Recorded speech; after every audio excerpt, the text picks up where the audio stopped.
तो आज हम पढ़ने जा रहे हैं TP act, transfer of property act. पिछले वीडियो में हम लोगों ने देखा था कि कौन कौन से ऐसे प्रॉपर्टीज़ हैं जिन्हें हम ट्रांसफ़र कर सकते हैं और कौन कौन से ऐसे प्रॉपर्टीज़ हैं जिन्हें हम ट्रांसफ़र नहीं कर सकते। यानी कौन से ऐसे प्रॉपर्टीज़ है जो ट्रांसफरेबल हैं और कौन से ऐसे प्रॉपर्टीज़ हैं जो नॉन ट्रांसफरेबल है under transfer of property act. ठीक है, आज हम लोग एक बहुत इंपॉर्टेंट क्वेश्चंस को डील करने वाले हैं जो हमारा इंटरप्रिटेशन क्लॉज है of transfer of property act, जिसमें कि मूवेबल और इमूवेबल प्रॉपर्टी के बारे में बताया गया। Basically transfer of property act में मूवेबल प्रॉपर्टी को डिफाइन नहीं किया गया है। ट्रांसफ़र ऑफ प्रॉपर्टी एक्ट में एक नेगेटिव सेक्शन दिया हुआ है जिसमें कि ये बोला गया है कि इमूवेबल प्रॉपर्टी के अंदर हम किन किन चीज़ों को नहीं रखेंगे।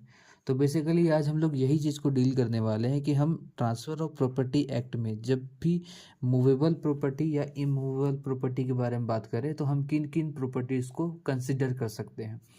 ठीक है, तो जब हम लोग ट्रांसफ़र ऑफ प्रॉपर्टी एक्ट के अंदर चलते हैं यानी टीपी एक्ट के अंदर चलते हैं तो उसमें जो सेक्शन 3 है वो हमारा इंटरप्रिटेशन क्लॉज है। ठीक है, वो हमारा क्या है, इंटरप्रिटेशन क्लॉज है। ठीक है, और इसी में इमूवेबल प्रॉपर्टी को डिफाइन किया गया है। इमूवेबल प्रॉपर्टी को डिफाइन किया गया है। ठीक है, तो सेक्शन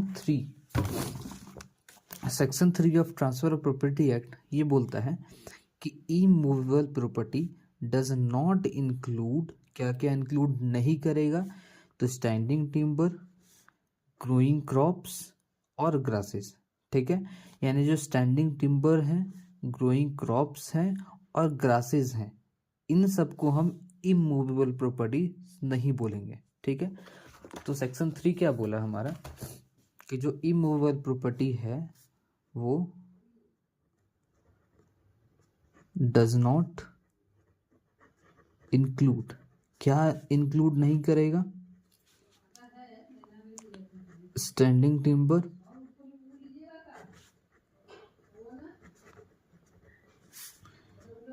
सेकंड ग्रोइंग क्रॉप्स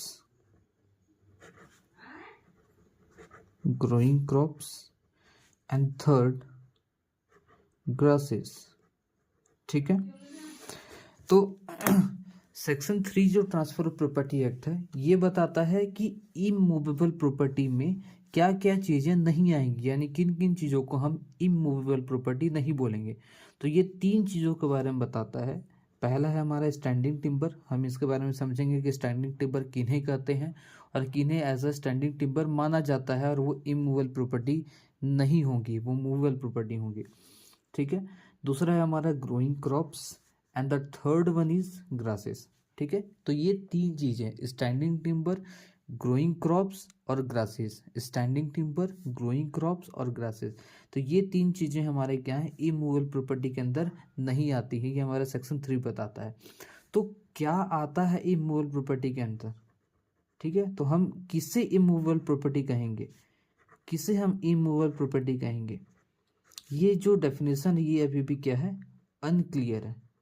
क्या है ये डेफिनेशन अपने आप में अनक्लियर है।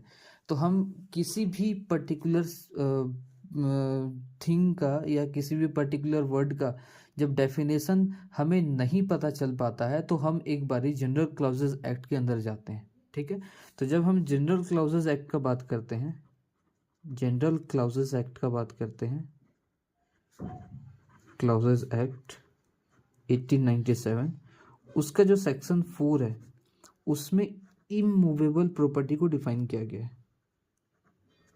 ठीक है, उसमें इमूवेबल प्रॉपर्टी को डिफाइन किया गया। इसमें क्या बोला गया है कि immovable property includes, immovable property में इंक्लूड करेंगे क्या क्या भाई, इंक्लूड करेंगे तो लैंड, पहला क्या, लैंड, दूसरा वो सारे बेनिफिट्स। ठीक है, यानी दूसरा क्या है, बेनिफिट्स। कैसे बेनिफिट्स भाई, जो एराइज आउट ऑफ लैंड। ये लैंड का मतलब इसी हिसाब से समझिएगा, ठीक है। हम इसको डील करेंगे कि भाई लैंड का मतलब क्या होता है ट्रांसफर ऑफ प्रॉपर्टी एक्ट, ठीक है। तो पहला हो गया हमारा लैंड, और उस लैंड से एराइज करने वाले, उस लैंड से पाए जाने वाले वो सारे बेनिफिट्स, ठीक है। यहाँ बेनिफिट्स को माना गया है इमूवेबल प्रॉपर्टी, ध्यान दीजिएगा।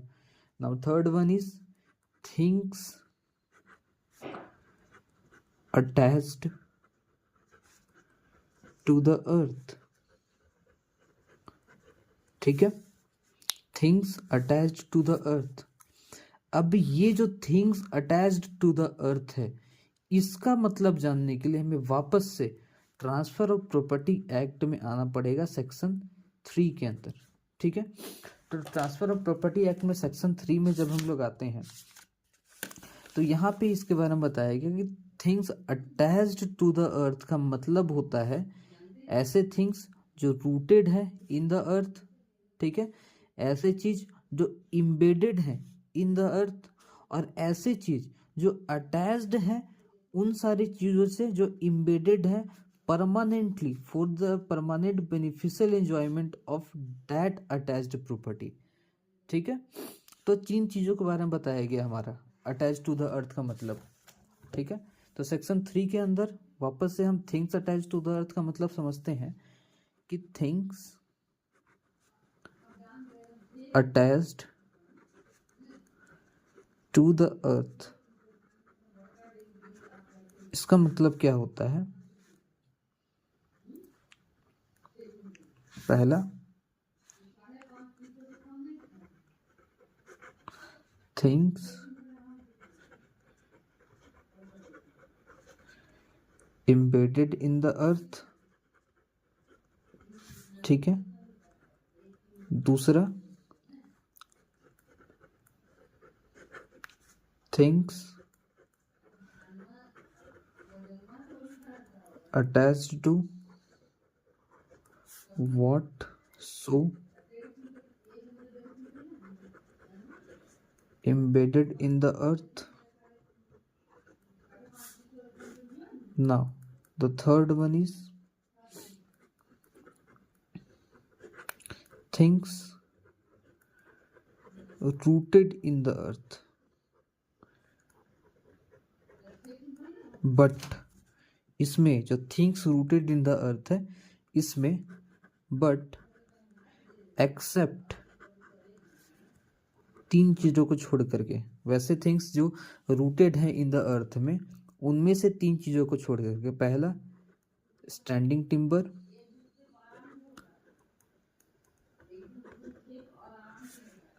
दूसरा ग्रोइंग क्रॉप्स,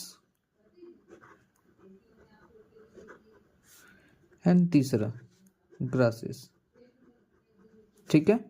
तो हमारे अंदर जो इमूवेबल प्रॉपर्टी का डिफाइन किया गया है transfer of property act section 3 के अंदर, जिसके अंदर स्टैंडिंग टिम्बर, ग्रोइंग क्रॉप्स और ग्रासेस नहीं आएंगे, इस चीज को समझने के लिए हमें section 4 of general clauses act के अंदर जाना पड़ता है, जिसमें कि ये 3 चीजों के बारे में बात किया गया है। पहला है हमारा कौन सा, लैंड, दूसरा है हमारा वो सारे बेनिफिट्स जो लैंड से हमें प्राप्त होती हैं, ठीक है। Now third is things attached to the earth. अब ये things attached to the earth है, इसका मतलब जानने के लिए वापस से हमें ट्रांसफर ऑफ प्रॉपर्टी एक्ट का सेक्शन 3 का सहारा लेना पड़ेगा, जिसमें कि ये बात को बोला गया things attached to the earth का मतलब 3 चीजें होती हैं, वैसी चीजें जो इम्बेडेड है इन द अर्थ, दूसरा वैसी चीजें जो इम्बेडेड चीजें से अटैच्ड हैं, ठीक है। एंड द थर्ड वर्ड वैसे चीजें जो रूटेड है इन द अर्थ, और ये जो रूटेड वर्ड है, rooted things rooted in the earth, इनमें से 3 चीजों को छोड़ करके स्टैंडिंग टिम्बर, ग्रोइंग क्रॉप्स और ग्रासेस, यही जो तीनों चीजें इसी के बारे में बताया गया हमारा सेक्शन 3 में immovable property transfer of property act. इसकी वजह से कि अगर हमें इमूवेबल प्रॉपर्टी के बारे में जानना है तो हमें ट्रांसफर ऑफ प्रॉपर्टी एक्ट का जो सेक्शन 3 है उसके साथ साथ में section 4 of general clauses act 1897 को भी साथ में रीड करना होगा, ठीक है। तो बेसिकली ये पूरा मतलब होता है हमारा, अगर हमें immovable property under transfer of property act को समझना है तो हमें इन सारी चीज़ों पर डिस्कस करना होगा। ठीक है, अब ये वीडियो बहुत ज़्यादा लंबा हो जाएगा तो मैं इसे नेक्स्ट पार्ट में डील करूँगा। Thank you.